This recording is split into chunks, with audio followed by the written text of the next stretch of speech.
তো সবাইকে স্বাগতম আমাদের আবার আরেকটা নতুন ক্লাসে। তো আজকে আমরা শিখবো হচ্ছে অর্থনৈতিক ব্যবস্থা। ঠিক আছে, তাহলে অর্থনৈতিক ব্যবস্থাটা কি আমরা আগে জেনে নিই। দেখো, প্রত্যেকটা সমাজ বা দেশে মানুষের অর্থনৈতিক কার্যাবলীকে কেন্দ্র করে কিছু আইনগত এবং সামাজিক রীতিনীতি গড়ে ওঠে। আর এই আইনগত সামাজিক রীতিনীতির যে প্রাতিষ্ঠানিক কাঠামো আছে সেটাকে বলা হয় অর্থনৈতিক ব্যবস্থা। ঠিক আছে, আচ্ছা, এখন আসবো এই অর্থনৈতিক ব্যবস্থাকে আবার 4 ভাগে ভাগ করছে। দেখো, প্রথম হচ্ছে গণতান্ত্রিক অর্থব্যবস্থা, তারপর হচ্ছে সমাজতান্ত্রিক বা নির্দেশমূলক অর্থব্যবস্থা, এরপর হচ্ছে মিশ্র অর্থব্যবস্থা এবং হচ্ছে ইসলামিক অর্থব্যবস্থা। ঠিক আছে, আচ্ছা, আমরা একে একে সবগুলো অর্থব্যবস্থা সম্পর্কে জান। তো প্রথমেই আসি আমরা হচ্ছে গণতান্ত্রিক অর্থব্যবস্থা। তাহলে গণতান্ত্রিক অর্থব্যবস্থা কাকে বলে? ঠিক আছে, প্রথমে আমরা গণতান্ত্রিক অর্থব্যবস্থা সম্পর্কে জেনে নিব। দেখো, গণতান্ত্রিক অর্থব্যবস্থা হচ্ছে যে যে অর্থব্যবস্থা তোমার হচ্ছে কি সম্পূর্ণ ব্যক্তি মালিকানাধীন থাকবে। ঠিক আছে, সেটাকে মূলত গণতান্ত্রিক অর্থব্যবস্থা বলে।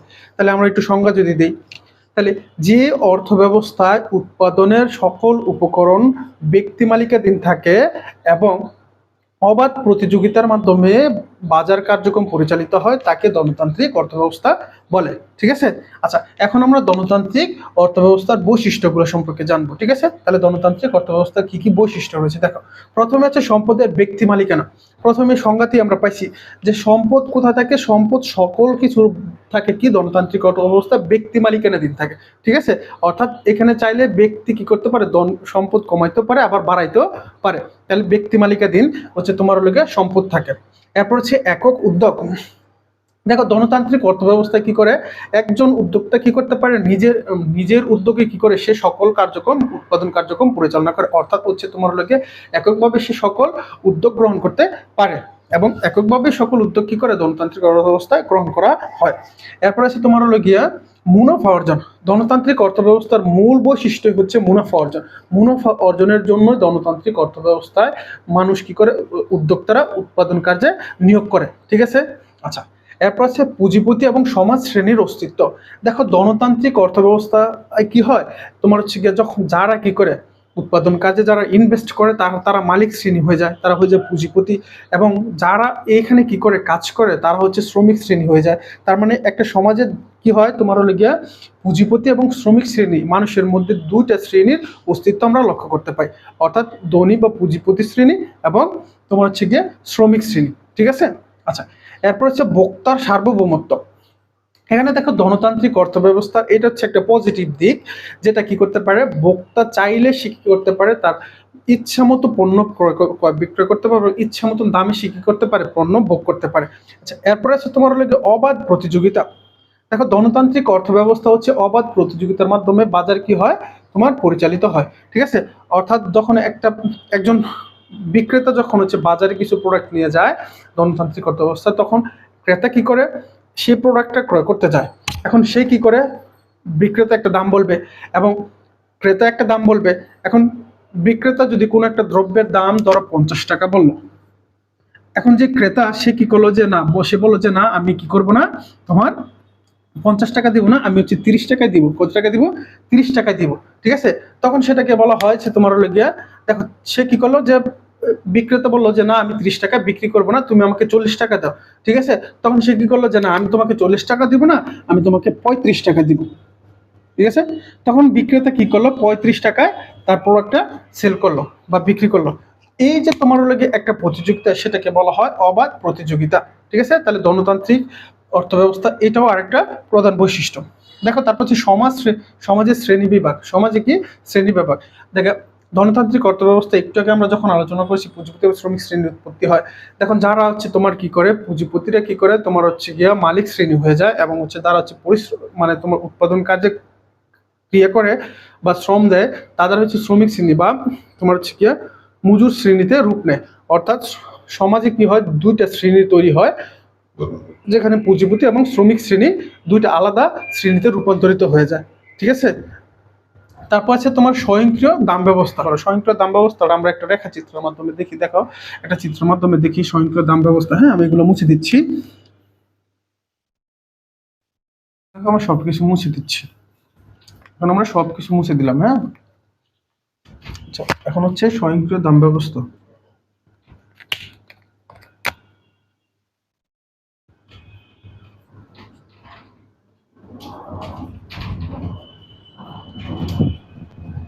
দাম ব্যবস্থা। আচ্ছা, এখন দেখো স্বয়ংক্রিয় দাম ব্যবস্থা। স্বয়ংক্রিয় দাম ব্যবস্থা হচ্ছে আমরা একটা রেখাচিত্রের মাধ্যমে আঁকবো। দেখবো, দেখো হচ্ছে আমাদের একটা ডিমান্ড রেখা এবং হচ্ছে একটা সাপ্লাই রেখা। লম্ব অক্ষে প্রাইস আর ভূমধ্যে কোয়ান্টিটি শূন্য। দেখো স্বয়ংক্রিয় দাম ব্যবস্থাটা হচ্ছে একটি দ্রব্যের যোগান এবং চাহিদা ঘাত প্রতিঘাতের মাধ্যমে একটি বাজারে নিজে নিজে কি হয় নির্ধারিত হয়, সেটাকে মূলত স্বয়ংক্রিয় দাম ব্যবস্থা বলে। ঠিক আছে, যেমন মনে করো যে আমরা যদি একটা দ্রব্য নেই বা দাম দিই একটা দ্রব্যের, দেখো হচ্ছে P0 এবং P1 এবং P2। এখন দেখো যখন P0-তে আছে তখন একটি একটি একটি দ্রব্যের যোগান আছে তোমার ধরো হচ্ছে গিয়া এই বিন্দুতে। ঠিক আছে, যখন দাম এই বিন্দু, যখন দাম পি, তখন হচ্ছে একটা দ্রব্যের যোগান আছে এই বিন্দুতে।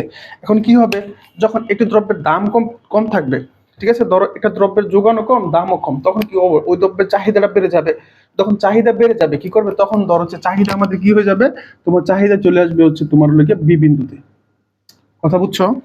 অর্থাৎ একটা দ্রব্যের দাম যখন কম থাকবে, ধরো একটা দ্রব্য হচ্ছে তোমার হলো এমন একটা দ্রব্য আছে যে দ্রব্যের দাম কম এবং ওই দ্রব্যটা ভালো, কিন্তু বাজারে তেমন একটা যোগান নাই, তখন কি করবে, অটোমেটিক ওই দ্রব্যের দাম কি করে যাবে, বেড়ে বেড়ে যাবে। অর্থাৎ বিক্রেতা কি করবে, সুযোগ পেয়ে দামটা বাড়ায় দিবে। তখন সে কি করবে, এই P0 থেকে দাম হচ্ছে তোমার P1 এ নিয়ে আসবে। ঠিক আছে, অর্থাৎ তখন দাম হবে তোমার ধরো হচ্ছে গিয়ে এই হচ্ছে আমাদের এক্স বিন্দুতে দাম। কথা ক্লিয়ার? আচ্ছা, এরপরে হচ্ছে ধরো হচ্ছে তোমার হলো গিয়ে যখন কি হচ্ছে, অর্থাৎ যখন ডিমান্ড বেড়ে যাচ্ছে তখন হচ্ছে তোমার অটো কি করতে পারছে, একটা একটা দ্রব্যের দাম বাজারে বেড়ে যাচ্ছে। ঠিক আছে, আবার দেখো ধরো একটা দ্রব্যের হচ্ছে তো আমাদের একটা দ্রব্যের হচ্ছে তোমার হলো গিয়া একটা দ্রব্যের দাম হচ্ছে তোমার P2-তে, তখন আমাদের একটা দ্রব্যের চাহিদা হচ্ছে তোমার হলো গিয়া ধরো, যেহেতু দাম বাড়তি এখানে, সেহেতু আমাদের একটা দ্রব্যের চাহিদা হচ্ছে ধরো হচ্ছে তোমার সি বিন্দুতে। এইখানে হচ্ছে আমাদের একটা চাহিদা। এখন আমাদের এই ধরনের চাহিদা, কিন্তু বাজারে যোগান রয়েছে দেখো তোমার হলো গিয়া এই হচ্ছে তোমার ডি বিন্দুতে। অর্থাৎ বাজারে প্রচুর পরিমাণে যোগান আছে কিন্তু আমাদের চাহিদা খুবই কম। কথা বুঝতে পারতেছি, দাম বেশি হওয়ার কারণে বাজারে প্রচুর পরিমাণে যোগান থাকা সত্ত্বেও আমাদের কি করতেছে, চাহিদা খুবই কম। অর্থাৎ এখানে যোগান থাকা সত্ত্বেও দাম বাড়তি। এখন যখন যোগান আছে দাম বাড়তির কারণে মানুষ কিনতেছে না, চাহিদা কম, মানুষের চাহিদা কম, তখন সে কি করবে, বিক্রেতা বিক্রেতা বিক্রি করতে পারতেছে না, তো অটোমেটিক বিক্রেতা কি করবে, তোমার হচ্ছে দামটা কমাই দিবে। তখন সে দাম কমাই নিয়ে আসবে কোথায়, এই হচ্ছে তোমার দাম দাম কমাইয়া তোমার নিয়ে আসবে হচ্ছে P2 থেকে P1 এ। তখন আমাদের আবার এখানে হচ্ছে তোমার কি হবে, আচ্ছা অ্যাড হবে। ঠিক আছে, তখন কি হবে, তখন দেখো হচ্ছে তোমার হলো গিয়া এই যে তোমার হলো গিয়া যোগান বেশি হওয়া সত্ত্বে তোমার হলো গিয়া যখন দাম বেশি তখন কি হচ্ছে না, চাহিদা বাড়তেছে না। কথা বুঝছো? তখন হচ্ছে অটোমেটিক তার যোগানদাতাকে কি করতে হচ্ছে, দাম কমায় নিয়ে আসতে হচ্ছে। তার মানে কি হচ্ছে, অর্থাৎ যোগান এবং চাহিদার ঘাত প্রতিঘাতের মাধ্যমে যে অদৃশ্য হাত দ্বারা হচ্ছে তোমার হলো গিয়া বাজারের দাম ব্যবস্থা নির্ধারিত হচ্ছে, সেটাকে বলা হচ্ছে স্বয়ংক্রিয় দাম ব্যবস্থা। অর্থনীতিতে এই স্বয়ংক্রিয় দাম ব্যবস্থাকে অদৃশ্য হাত বলা হয়। আশা করি স্বয়ংক্রিয় দাম ব্যবস্থা সম্পর্কে বুঝতে পারছো। তো গণতান্ত্রিক অর্থব্যবস্থা সকল কিছু আমাদের প্রায় শেষ। এখন গণতান্ত্রিক অর্থব্যবস্থাটা মূলত হচ্ছে কোম্পানি বেস যেই অর্থব্যবস্থাগুলো আছে বা বাজার ব্যবস্থাগুলো আছে সেগুলোকে মূলত হচ্ছে গণতান্ত্রিক অর্থব্যবস্থা বলা হয়। ঠিক আছে, আর হচ্ছে সমাজতান্ত্রিক অর্থব্যবস্থাটা আমি একটু বলে দিচ্ছি। সমাজতান্ত্রিক অর্থব্যবস্থার সাথে যেখানে সরকার কর্তৃক সকল মালিকানা থাকবে, হ্যাঁ, সরকার কর্তৃক সবকিছু পরিচালিত হবে, আমরা সামনে পড়বো সেটা। হ্যাঁ, তো এরপর হচ্ছে মিশ্র অর্থব্যবস্থা ছিল। মিশ্র অর্থব্যবস্থা হচ্ছে তোমার হলো গিয়ে গণতান্ত্রিক এবং তোমার হচ্ছে গিয়ে এই সরকারি মালিকানার যেই অর্থব্যবস্থা থাকবে, দুটো মিশ্রণে যে মালিক অর্থব্যবস্থাটা তৈরি হবে সেটাকে বলা হবে মিশ্র অর্থব্যবস্থা। আমরা সামনে এগুলা সম্পূর্ণ পড়ব। এখন আমরা দেখব সমাজতান্ত্রিক অর্থব্যবস্থা। ঠিক আছে, সমাজতান্ত্রিক অর্থব্যবস্থা হলো যে অর্থব্যবস্থায় উৎপাদনের উপকরণগুলো সম্পূর্ণ রাষ্ট্রীয় মালিকানাধীন থাকে এবং একটি কেন্দ্রীয় প্রতিষ্ঠান দ্বারা সকল কার্যক্রম পরিচালনা হয়, তাকে সমাজতান্ত্রিক বা নির্দেশমূলক অর্থব্যবস্থা বলে। ঠিক আছে, এখন সমাজতান্ত্রিক অর্থব্যবস্থার কিছু বৈশিষ্ট্য রয়েছে, সেই বৈশিষ্ট্যগুলো যদি আমরা একটু দেখার চেষ্টা করি। দেখো, সম্পদের ব্যক্তি মালিকানা নেই। গণতান্ত্রিক অর্থব্যবস্থায় সম্পূর্ণ কি থাকতো, সম্পদগুলো ব্যক্তি মালিকানায় থাকতো, কিন্তু এখানে তোমার গিয়ে কোনো ব্যক্তি মালিকানায় সম্পদ থাকবে না, সকল সম্পদ রাষ্ট্রীয় পরিচালনায় এবং রাষ্ট্রীয় মালিকানাধীন থাকবে। ঠিক আছে, আচ্ছা, এরপর হচ্ছে শ্রেণী শোষণ অনুপস্থিত। তোমার যখন ইচ্ছে, আমরা যখন গণতান্ত্রিক অর্থব্যবস্থা পড়ছিলাম তখন দেখছিলাম তোমার হলো গিয়ে ব্যক্তি মালিকানা কি ছিল, সকল সম্পদ ছিল। এখন তারা চাইলে কি করতে পারো, শ্রমিকদেরকে কমায়া কি করতে পারতো, তোমার হলো গিয়া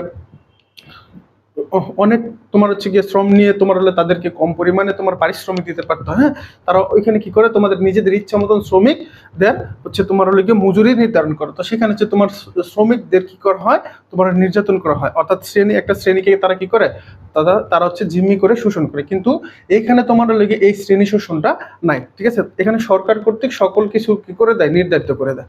আচ্ছা, এরপর হচ্ছে ব্যক্তি মুনাফা অর্জন লক্ষ্য নয়। গণতান্ত্রিক অর্থব্যবস্থা কি ছিল, গণতান্ত্রিক অর্থব্যবস্থা ছিল তোমার হলো গিয়ে ব্যক্তি, তার হলো গিয়া মূল লক্ষ্য ছিল মুনাফা অর্জন। কিন্তু এখানে মুনাফা অর্জন লক্ষ্য নয়, এখানে সামগ্রিক কাঠামো যেহেতু দেশভিত্তিক, দেশকে কেন্দ্র করে সরকার তোমার হলো গিয়ে উৎপাদন কার্য পরিচালনা করে। তো সেখানে হচ্ছে তোমার হলো গিয়ে দেশে কি কি প্রয়োজন, কোন দ্রব্যটা সবচেয়ে বেশি প্রয়োজন, সেই জিনিসটা সেখানে কি করা হয়, উৎপাদন করা হয়। এখানে মুনাফার জন্য কোনো উৎপাদন কার্য পরিচালনা করা হয় না, ঠিক আছে। এরপর হচ্ছে নির্ধারিত দাম ব্যবস্থা।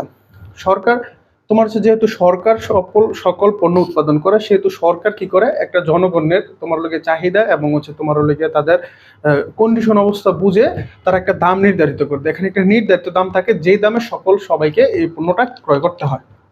এরপর আছে অবাধ প্রতিযোগিতা অনুপস্থিত। দেখো, গণতান্ত্রিক অর্থব্যবস্থায় কি করতে পারতো, তোমার লগে ক্রেতা দামাদামি করেছে, তোমার লগিয়া একটা দ্রব্য ক্রয় করতে পারতো। মানে ক্রেতা এবং বিক্রেতা দামাদামির মাধ্যমে একটা দাম নির্ধারিত হতো এবং সেই দামে তারা কি করতো, একটা দ্রব্য পণ্য ক্রয় বিক্রয় করতো।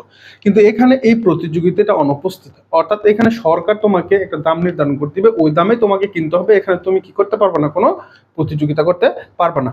আচ্ছা, এরপর হচ্ছে কেন্দ্রীয় পরিকল্পনা। দেখো, এই সমাজতান্ত্রিক অর্থব্যবস্থায় হচ্ছে তোমার হলো গিয়া কেন্দ্রীয় পরিকল্পনা দ্বারাই পরিচালিত হয়। একটা কেন্দ্রের মধ্যে সকল পরিচালনা কিভাবে করবে একটা অর্থব্যবস্থার সকল কিছু তোমার হলো গিয়ে কেন্দ্রীয় পরিকল্পনা দ্বারা পরিচালিত হয়। একটা কেন্দ্রের মধ্যে একটা গোষ্ঠী কি করে, তোমার হলো গিয়ে বসে সবকিছু নির্ধারিত করে। আচ্ছা, এরপর হচ্ছে শ্রমিকদের স্বার্থ রক্ষা। এখানে দেখা হচ্ছে গণতান্ত্রিক অর্থব্যবস্থার মতন শ্রমিক শোষণ নেই, ঠিক আছে। শ্রমিকদেরকে তোমাদের যেই প্রাপ্য দেওয়া উচিত, সরকার আমাদের সমাজতান্ত্রিক অর্থব্যবস্থায় সরকার শ্রমিকদেরকে সেই পরিমাণ অর্থই প্রদান করে থাকে। তাহলে এখানে শ্রমিকদের স্বার্থ রক্ষা হয়, ঠিক আছে। আচ্ছা, এরপর হচ্ছে সুষম বন্টন। দেখো, যখন সমাজতান্ত্রিক অর্থব্যবস্থায় কোনো উৎপাদন কার্য সম্পূর্ণ করা হয়, সেটা তোমার হলে গিয়া কোনো একটা নির্দিষ্ট এরিয়ার মধ্যে সীমাবদ্ধ রাখা হয় না, ঠিক আছে। ধর হচ্ছে শহরে উৎপাদন হয়েছে কোনো একটা দ্রব্য, তো এই শহরের মানুষই পাবে এরকমটা না। সমাজতান্ত্রিক অর্থব্যবস্থায় হচ্ছে উৎপাদিত দ্রব্যটা সারা দেশব্যাপী সেটাকে বন্টন করা হয়। অর্থাৎ শহরে যে পরিমাণ নির্ধারণ করা হয়, গ্রামেও সেই পরিমাণ নির্ধারণ করা হয়। হয়তো একটু কম বেশি হতে পারে, কারণ যদি শহরের জনগণ বেশি হয়, কিন্তু তোমার গ্রামেও সেই জিনিসটা তুমি পেয়ে যাবা। তাহলে এটাকে বলা হয় সুষম বন্টন। তাহলে সমাজতান্ত্রিক অর্থব্যবস্থা সম্পর্কে আমরা জানলাম। তো নেক্সটে আমরা জানবো মিশ্র অর্থব্যবস্থা সম্পর্কে। এখন দেখো, মিশ্র অর্থব্যবস্থা। তাহলে প্রথমে আমরা মিশ্র অর্থব্যবস্থাকে একটু জেনে নিই। দেখো, যে অর্থব্যবস্থায় ব্যক্তি মালিকানার পাশাপাশি সরকারি মালিকানা বিদ্যমান থাকে, সে অর্থব্যবস্থাকে মিশ্র অর্থব্যবস্থা বলে, ঠিক আছে। এখন মিশ্র অর্থব্যবস্থার বৈশিষ্ট্যগুলো আমরা দেখে নেই। দেখো, প্রথমে হচ্ছে সরকারি এবং বেসরকারি নিয়োগ। মিশ্র অর্থব্যবস্থায় সরকারি এবং বেসরকারি উভয় নিয়োগ কি বিদ্যমান থাকবে। সরকারও একটা পরিমাণ নিয়োগ করবে, বিনিয়োগ করবে, এবং ব্যক্তিগতভাবে কিছু কি করবে, বিনিয়োগ করা যাবে। এটা হচ্ছে তোমার লগে মিশ্র অর্থব্যবস্থা। তারপর হচ্ছে ব্যক্তি মালিকানা। এই যে বললাম যে ব্যক্তি মালিকানার জন্য কি থাকবে, একটা সম্পদ থাকবে, ঠিক আছে। এখানে শুধু সরকার কর্তৃক সকল কিছুর উপর বাজেয়াপ্ত করা সম্ভব নয়, এখানে ব্যক্তি মালিকানার জন্য কিছু সম্পদ বিদ্যমান থাকবে। এরপর হচ্ছে তোমার লগে স্বয়ংক্রিয় দাম ব্যবস্থা। স্বয়ংক্রিয় দাম ব্যবস্থা আমরা একটু আগে বুঝাইলাম। এই স্বয়ংক্রিয় দাম ব্যবস্থা হচ্ছে যেটা হচ্ছে তোমার লগে স্বয়ংক্রিয়ভাবে একটা দাম নির্ধারিত হয়। তারপর হচ্ছে মুনাফা অর্জন। এখানে তোমার লগে ব্যক্তি মালিকানার যেহেতু সম্পদ আছে, তাহলে ব্যক্তির যেহেতু উদ্যোগ আছে, সেখানে তোমার কি করবে, মুনাফা অর্জন থাকবেই। তাহলে এখানেও কি আছে, মুনাফা অর্জন রয়েছে। তাহলে ভোক্তার সার্বভৌমত্ব। ভোক্তার সার্বভৌমত্ব, এখানে ভোক্তা কি করতে পারে, এখানে সরকার কিন্তু নির্ধারিত করে দেয় না কোনো কিছুই দাম। হয়তো উদ্যোগ নেয় সরকার, কিন্তু সরকার নির্ধারিত করে থাকে না। তাই ভোক্তা চাইলে কি করতে পারে, একটা প্রোডাক্ট কিনতে পারে একটা নির্দিষ্ট দামে, অথবা না কিনতে পারে, ঠিক আছে। ভোক্তা সার্বভৌমত্ব। তারপর শ্রমিকের স্বার্থ রক্ষা। এখানে শ্রমিকের স্বার্থ রক্ষা করা হয়, কারণ এখানে তোমার যেহেতু সরকারি হাত আছে, তোমার চাইলে কি করতে পারে না, ব্যক্তিরা নিজেদের স্বার্থ অনুযায়ী, ব্যক্তি বা পুঁজিবাদীরা সকল কিছু কন্ট্রোল করতে পারে না। তারপর অর্থনৈতিক স্বাধীনতা। এখানে কি রয়েছে, অর্থনৈতিক স্বাধীনতা রয়েছে। তুমি চাইলে যেভাবে ইচ্ছা তোমার লগে সেভাবে তুমি তোমার কি করতে, অর্থ ব্যবস্থাকে তুমি তোমার ব্যক্তিগত অর্থনৈতিক অবস্থাটাকে পরিবর্তন করতে পারবো বা পরিবর্তন করতে পারবা, পরিচালনা করতে পারো। ঠিক আছে? আচ্ছা, এই গেল আমাদের মিশ্র অর্থব্যবস্থার বৈশিষ্ট্য। ঠিক আছে, লাস্ট আমরা দেখবো হচ্ছে তোমার ইসলামিক অর্থব্যবস্থা। তাহলে ইসলামিক অর্থব্যবস্থা কি? যে অর্থব্যবস্থা সকল কার্যক্রম ইসলামী শরিয়ার ভিত্তিতে পরিচালিত হয় সেটাকে ইসলামিক অর্থব্যবস্থা বলা হয়। ঠিক আছে, এখন ইসলামিক অর্থব্যবস্থার বৈশিষ্ট্যগুলো আমরা একটু দেখে নিই। দেখো, প্রথমে আছে ইসলামী শরিয়া মোতাবেক পরিচালিত। সংজ্ঞা যেটা বলা হয়েছে, ইসলামিক যত অর্থনৈতিক কার্যাবলী আছে সব ইসলামী শরিয়ার মোতাবেক পরিচালিত হয়। আচ্ছা, এবার হচ্ছে হালাল হারামের বিধান। এখানে কি করে ইসলামিক অর্থব্যবস্থায় কোনটা হারাম এবং কোনটা হালাল সেটাকে সম্পূর্ণভাবে তোমার কি করা হয়, বাস্তবায়ন করা হয়। হ্যাঁ, যেটা হালাল সেটাকে নেওয়া হবে ইসলামিক শরিয়ার আইন হিসাবে, এবং যেটা হারাম সেটাকে কখনোই গ্রহণ করা হবে না। ঠিক আছে, এরপর হচ্ছে তোমার হলো সকল সম্পদের মালিক আল্লাহ। আর আমরা সকল অর্থব্যবস্থাতে দেখছি তোমার হয় ব্যক্তি মালিক না রাষ্ট্র মালিক, কিন্তু ইসলামিক শরিয়াতে বলা হয় যে সকল সম্পদের মালিক হচ্ছে আল্লাহ তাআলা, এটা স্বীকার করে নেওয়া হয়। আচ্ছা, তারপরে সুদ, ঘুষ ও মজুদদারি রহিত।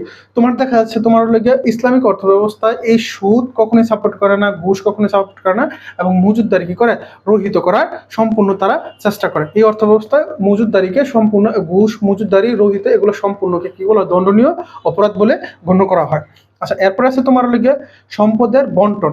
এখানে তোমার হচ্ছে ইসলামিক অর্থব্যবস্থা সম্পদের সুষ্ঠু বন্টন বন্টন হয়ে থাকে, অর্থাৎ কখনোই একজনের হাতে সম্পূর্ণ সম্পদ, একটি দেশের সম্পূর্ণ সম্পদ বা একটি সমাজের সম্পূর্ণ সম্পদ কয়েকটা গোষ্ঠীর হাতে থাকে না।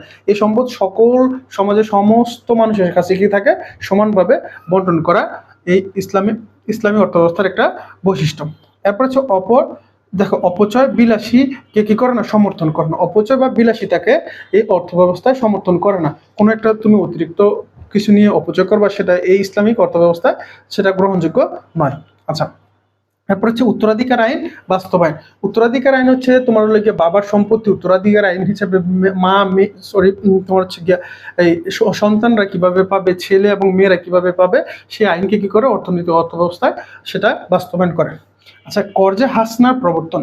কর্জে হাসনাটা তোমাকে একটু বুঝতে হবে। কর্জে হাসনা কি? কর্জে হাসনা হচ্ছে আমরা যে কি করি, আমরা কখনো জন্য বিপদে পড়ি, তাহলে আমরা টাকা ধার করার জন্য কোথায় যাই, ব্যাংকে যাই।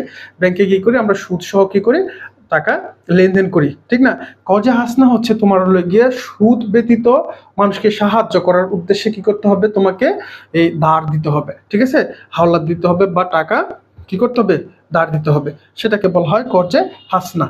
তা এটা কি করে, ইসলামিক অর্থব্যবস্থায় তোমার কি করে, প্রবর্তন করার চেষ্টা করে। ঠিক আছে, তাহলে আমরা অর্থব্যবস্থা সম্পর্কে যেই অর্থব্যবস্থার যে 4টা ভাগ ছিল, আমরা সেই 4টা অর্থব্যবস্থাকে কি করতেছি এখন, সম্পূর্ণভাবে পড়ে ফেলছি। ঠিক আছে, তো ভালোভাবে ক্লাসগুলো করে যদি ভালোভাবে মনে রাখতে পারো এবং নোট করে রাখো, তাহলে তোমাদের জন্য অর্থনীতিতে ভালো হয়ে যাবে। ঠিক আছে, তো আজকে এই পর্যন্তই। ভালো থাকো সবাই।